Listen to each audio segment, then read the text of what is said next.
You know, on a cool morning, a cup of coffee tastes pretty good, doesn't it? Especially when it's 36 degrees when you first get up on a November 1st. It reminds you what's coming up and the things you need to do to be ready for that long winter that's coming up very quickly. You know, welcome to Shop Talk for the Believer, and we're going to talk about that today. Being ready, being prepared. Let's do that. Welcome to Shop Talk for the Believer.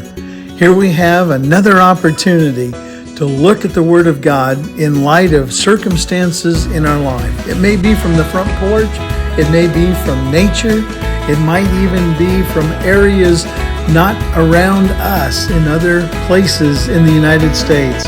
But wherever it is, God speaks and is speaking to you and to me and directing our path using life experiences.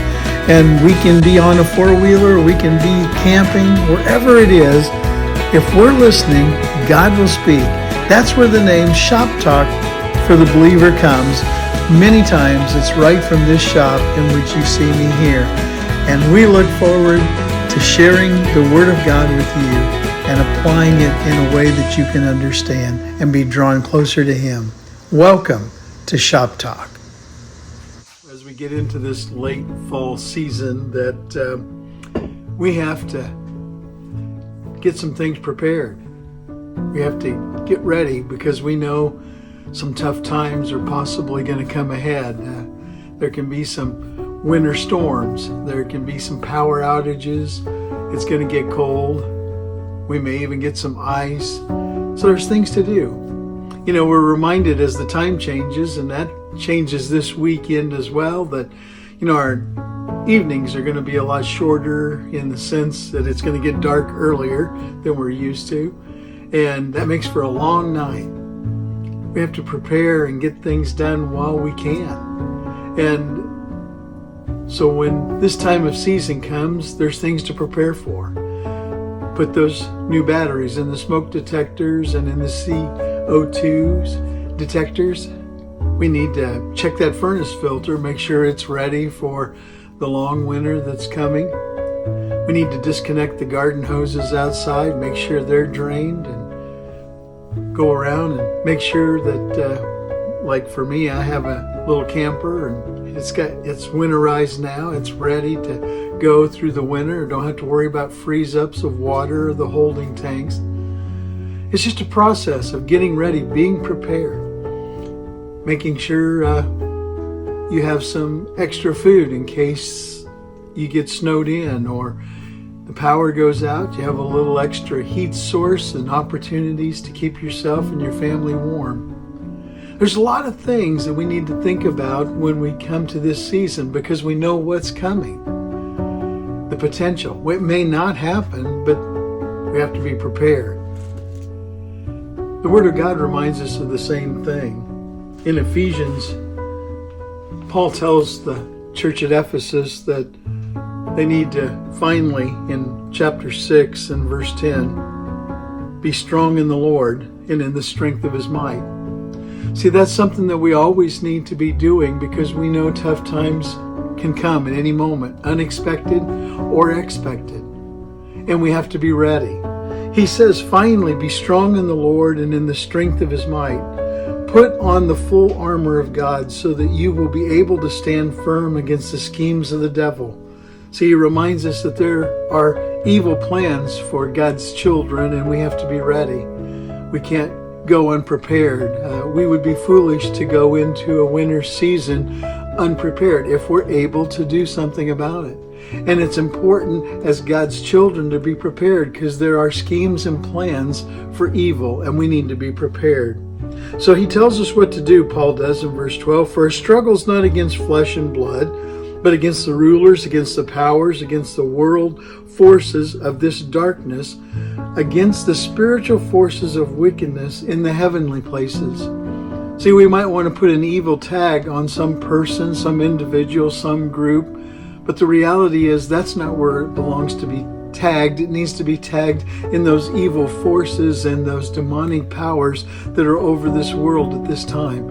And they're affecting people. But every one of us has an opportunity to share the good news of Christ and give them a hope, and maybe they would be saved and come to a true knowledge of Christ. But we need to not attack one another. We need to attack as it would be in prayer and recognize the forces of evil for where they come from. Verse 13 goes on, therefore take up the full armor of God. See, we can't do it in our own strength, Paul says, so that you will be able to resist the evil day. In the evil day. You want to be able to resist in the evil day? You want to be able to stand firm? You've got to do it in the full armor of God. He goes on to say, to stand firm. Stand firm. We don't need to be in a time of wishy-washy. We don't need to be in a time of unprepared. As God's people, we know how to prepare. We live here in the Midwest and in the center of Illinois, and we can have mild winters and we can have tough winters, but we have to prepare and be ready because we don't know what will bring. We know what the forecast can be and what the projections are, and listen to the Farmer's Almanac, but we need to be ready so we're not caught off guard. The same is true for every one of us as believers. And today it's Shop Talk. That's what we want to look at. We want to take a moment and just think about this. He tells us what to do in standing firm. He goes on in verse 14, stand firm, therefore, having girded your loins with truth. We need to walk in truth. This word is truth. We need to hold on to the truth.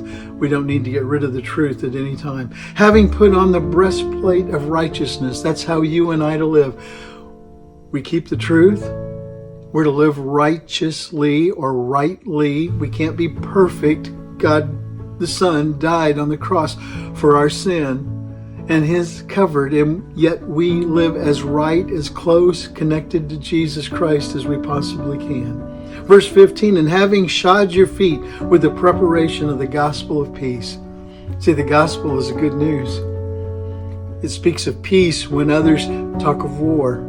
It speaks of something solid and firm, something you can stand on in a weak and shifting world of change.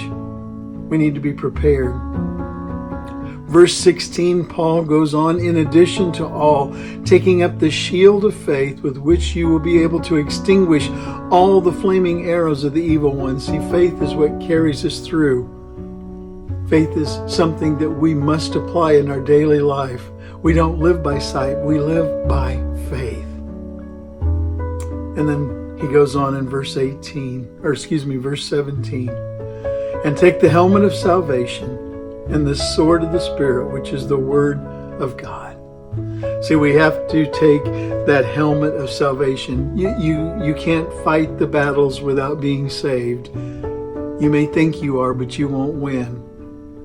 But with that helmet of salvation and with the Word of God, this Word, you can make it. You can fight off the battle.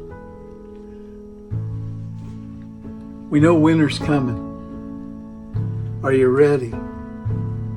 Do you have all your things in order and prepared so you don't have to worry about freezing cold or deep snow? You've got enough food to hold you over for a few days. Are you prepared? More importantly, spiritually, as God's children, for what may come around the corner. Be prepared. Ephesians 6, starting in verse 10 and all the way through verse 17, tells you how to be prepared in these times in which we live, and it's for all times until the Lord returns. So, in this Shop Talk for the believer today, I hope it's encouraged you to be ready and be prepared. You can't lose when you have the armor of God. God bless you and have a great day. We'll talk to you soon.